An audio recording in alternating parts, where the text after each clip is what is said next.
Greetings, everyone, and welcome to A Moment of Zen with Patricia Cori. I recently did a Q&A, and Carol, one of the people in the audience, kept asking me to talk about my adventures, talk about my spiritual, talk about the Syrians, which I don't usually go into great details about my relationship with these beings, because it's, number one, it's in the books, and number two, there's so much more that I think is relevant to all of us. That is not just my experience, but all of our experience, and what their wisdom certainly means for us, but not necessarily what my relationship with them means for us. But at any rate, I promised that I would share an adventure and spiritual experience that I recently had. Well, not so recently. It was in 1997, the year of my absolute emergence, when I twice went to Tibet. It was a year, I'll tell you, that was the year of getting into the crop circle and the reunion with the Syrian High Council. It was the year I went to Mexico and was embraced by the shamans at Palenque. It was, so much was happening. And I went to Tibet by myself, can you imagine this?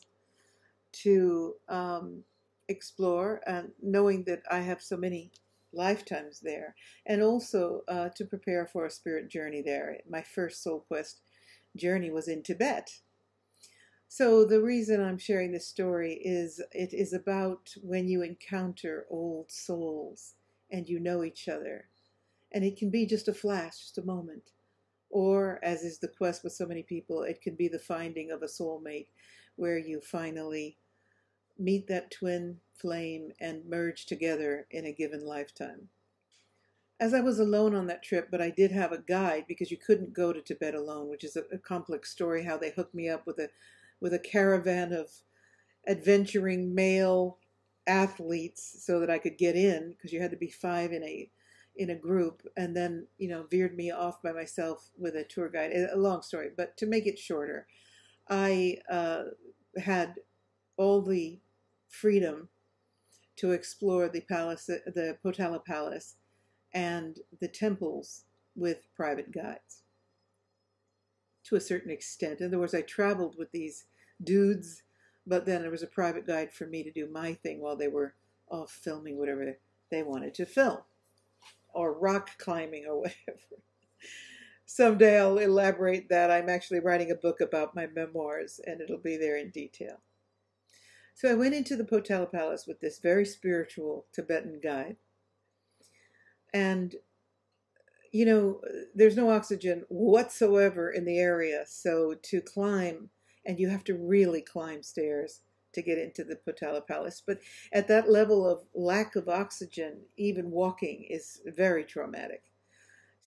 So I climbed up the Potala Palace stairs, very steep stairs, knowing this was a long-awaited appointment, and knowing something magical was there for me, because I've always known that I've had few lifetimes in Tibet, which is, of course, why I was there anyway. Walked in. I was exhausted, because even if you walk on flat land, there's no oxygen. So everything is until you acclimatize. And that, it can be even dangerous. There's just not enough oxygen getting to the brain. So once I got in, the guide said, I think you need to sit down. And there was a little tea area, let's call it a tea room, a little sitting area. And I sat down, and there was a bench facing me. There was the bench that I was sitting on with this tour guide, and then there was another bench between the two of us, where there was a Japanese woman and her mate sitting there, and opposite me there was a monk, Tibetan monk, and a little boy monk. He was no more than 5 years old. And he looked a bit forlorn. I don't know. He just looked lost. And he was sitting there with his master. And this woman kept saying, I want to take your picture. I want to take your picture. And the boy kept looking away, and the monk kept covering him up. And I turned to her and I said, put your camera away. It was this authority. It just came naturally. And she looked at me and said, who are you to tell me what to do? And I said, this is not acceptable. Can't you see you're making this child uncomfortable? I think I said this monk uncomfortable. And I correct myself there. Put your camera away. It's not welcome here.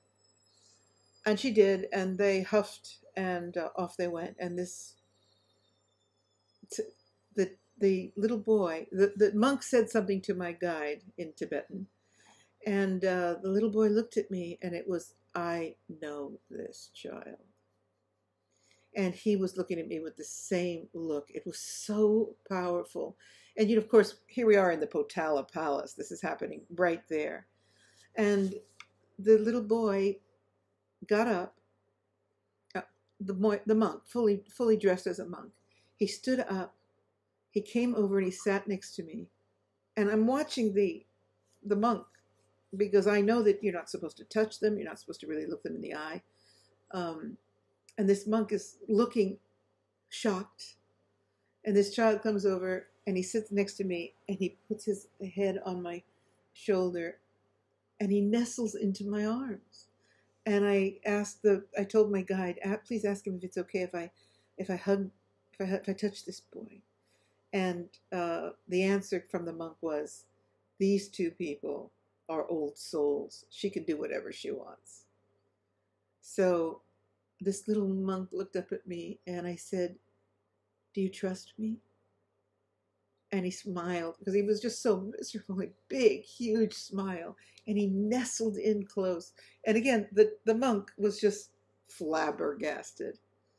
And I put my arm around him and he just almost fell asleep in my arms. And we sat there for the longest time. And I knew absolutely that I had been this child's mother, without a question. And so did this boy. And he kept looking up at me with this love. And the monk and my guide were talking vehemently. And it got to the point where it was almost uncomfortable, like we had passed some limit or some official time frame where it was too much. And I sensed it. And so did this little beautiful soul. But the way he kept looking at me, I just know him. It was so remarkable for both of us. And the monk, they were adamantly talking. And I asked the guide what he said. And he said, this child has never warmed to anyone. He's very within himself. We know that he's struggling in the monastery. But he said, seeing this is something I couldn't. He was an orphan, so it wasn't like he was missing his mother. I don't know what his history really was. I knew that he was an orphan that the monastery had taken in. And we sat there, and there were no boundaries. I hugged him and stroked his hair, and finally, we all sensed it was fascinating. It was just like it was time for this to stop. And I said, it's really hard to my guide. I said, it's so difficult to tear myself away. And he said, yes, I understand. And I said, I know there's a but there. The but is, but it's time. He said, yes, it's time. So I patted him on the head and I said, I hope I see you again. I love you, huh? Can you feel my love? And he went, and he didn't speak English. And he went back to his master, and his master bowed to me, and he said, we know that you have lifetime with this child. And he said, we honor that. Thank you for coming to find him again. And I said, thank you for being here and allowing me this. And he walked away, and this boy kept looking back. They walked up this ramp, and they were walking away. I started to cry. I just couldn't bear the separation. It was so powerful. And he kept looking back at me, and he didn't want to go. But like I said, we both knew it was time. And my reward, that was the reward in itself. But when I turned, watching him go, I looked down the hallway, and there was a Buddha. I think it was gold. in the hallway, and it just started flashing light. There was no light. The Potala Palace actually is very dark inside. It was just flashing light like diamonds. And when the boy looked back at me, he looked at the light and he started to laugh. He saw it too. And the guide didn't see it. So it wasn't a physical thing. My guide, I said, look at that light. And he said, pardon me? And I looked and I saw the little, my friend, my soul, my old soul connection. He looked at me and he smiled. You know, the frown disappeared. And he looked at the Buddha and he looked at me. Oh, God, it was so strong. And as he walked away, I just kept looking at this Buddha statue, all these diamond lights. And I knew that this reunion had been registered in the universe of ethos and would always remain indelible in my memory. So that's my moment of Zen. I wanted to share that beauty with you. And for you, Carol, who've been waiting for this. There are plenty more of these extraordinary things that have happened in my life. And even in Tibet, so many more. So many more. I went to the Dalai Lama's summer palace by myself, across the way from Potala Palace. And when I walked in, it was open. It wasn't guarded or anything. And I walked in, I walked around, and I went into the Dalai Lama's prayer room.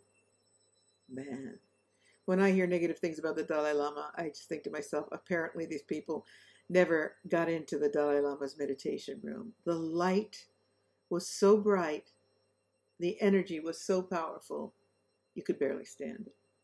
You could barely stand the power of that light, the brilliance of it. So I feel very blessed. I always feel blessed. What a life I've lived. But very blessed to have had those sacred moments in Tibet. And there are more, and I'll share them with you if you'd like to know more. But there you go. That's my story about, you know, I suppose what's really important is that remember that you don't have to meet your soul mate. It doesn't have to be that. It can be just a flash. You see someone you know you've walked with, someone important. It just feels different. It feels amazing. And just, it can be a moment. It doesn't have to be a lifetime you're sharing together. It can be just a moment of recognition. And that can be enough to remind you that you're an immortal being. Thank you for listening. This is Patricia Cori, inviting you to think about your immortality all the time. Signing out.